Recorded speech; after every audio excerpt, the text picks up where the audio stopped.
যে মানুষ খুব ক্ষুদ্র সামান্য কোনো বস্তুই ছিল না, সেখান থেকে আল্লাহ মানুষকে অস্তিত্ব দান করে সেই মানুষকে আল্লাহ তাআলা দুনিয়াতে পাঠিয়েছেন। তাদের হেদায়েতের জন্য যুগে যুগে নবী রাসূলগণ পাঠিয়েছেন।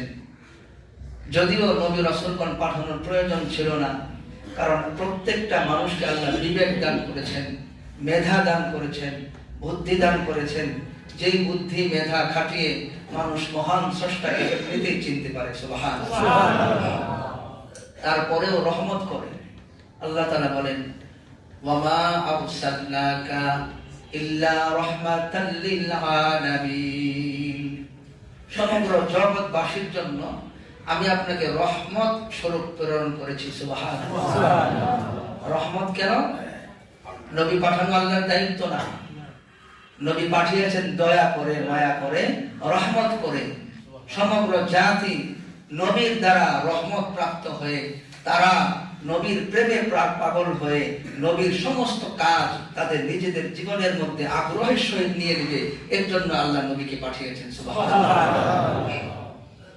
কোন মানুষের, কোন নেতার আদর্শ মানুষ খুশি খুশিতে নিজের জীবনের মধ্যে বাস্তবায়ন করতে পারে না, কিন্তু আমার নবীর আদর্শ মানুষ খুশি খুশিতে ভালোবাসা দিয়ে, অন্তরের গভীরের ভালোবাসা দিয়ে মানুষ তার প্রত্যেকটা আদর্শ গ্রহণ করতে পারে। ঠিক কিনা? এই বিষয়গুলা সংবাদ দিয়েছেন আল্লাহ রাসূল সাল্লাল্লাহু আলাইহি ওয়াসাল্লাম, যে দুনিয়ার এই বিষয় বস্তুগুলা তোমাদের জন্য নগদ উপস্থিত। 60 বছরের জিন্দেগি তোমাদের নগদ উপস্থিত, আর বাকির জিন্দেগি যেটা আবাদান আবাদান, সেখানে 60 বছর নয়, সেখানে লক্ষ কোটি কোটি বছরের চাইতেও বেশি চিরস্থায়ী একটা জীবন।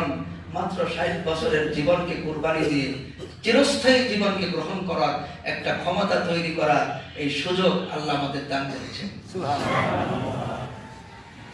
সুস্থতা সুযোগ, পাগল না হয়ে যাওয়া সুস্থতা সুযোগ, শরীর অক্ষম না হয়ে যাওয়া সুযোগ, বিশেষভাবে শীতের দিন মুমিনের তাহাজ্জুদ পড়ার একটা বিরাট সুযোগ। কথা বলেন ঠিক কিনা? সারা বছর রাত্রে বেলা না উঠতে পারলেও শীতের রাত্রে মুমিনদের জন্য একটা মহা সুযোগ।